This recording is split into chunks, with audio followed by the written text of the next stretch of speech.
A family abandoned nearly a dozen cats in the driveway of the Humane Society in Leon County. The animal welfare organization decided enough was enough. You can see the surveillance video of what happening there. And now they are making sure everyone knows this is not the best way to handle animals. ABC 27's Candace Blake joins us live from the Humane Society now. Candace, what's the correct procedure if you want to surrender an animal? Channing, to surrender an animal, the Humane Society says the best practice is to make contact. Oftentimes, they're able to work with families and even keep them united with their animals. On the road to recovery, but far from out of the woods. This situation in particular was just shocking and sad. On Sunday evening, Lisa Glunt, executive director of the Leon County Humane Society, got an alert that kittens were abandoned at the Humane Society's driveway. Surveillance video showing a family, 2 adults and 2 children dumping a box of kittens, many of them running away.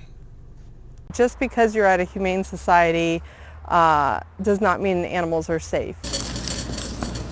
Glunt, along with her children and employees, worked to find all the kittens, many of the kittens coming close to being hit by cars. This was everything not to do. After collecting 10 cats, tests ensued and various things were found wrong with the kittens, such as being malnourished and having fleas. One kitten even had to be euthanized and another has a broken leg. It just makes me really sad that people would just do that, and you know, there are better ways to go about doing something like that. Volunteer turned intern Amaya Ashmore says that behind the scenes, a lot of work goes into the Humane Society. The animal welfare is at capacity, a challenge many shelters across the country are facing.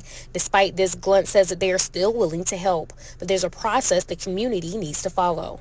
Give us a couple of weeks, allow us to work with you, keeping that animal in your home. If it means setting you up with some food, you know, a shelter for an animal, let us do that so that when we have space open up, we can work with you and try to get them in.